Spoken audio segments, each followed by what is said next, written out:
هفتمین وسیله این رفیقی در راه طلب علم، آن رفیق، آن جوره که همراهی و طلب علم میکنید. ببینید یکی از وسیله های آموختن این رفیق صالح در راه طلب علم، همراهی و علم را مذاکره میکنید، سوال و جواب میکنید، چیزی که از استاد نفهمیدید گاه مجبور میشوید از رفیقتان میپرسید.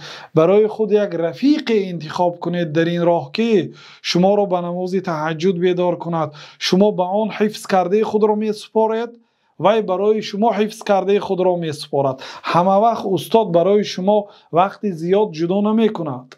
حتی بعضی استادان ما میگفتند که انسان گاه ها از همین رفیقش فایده بسیارتر میگیرد از استادش دیده.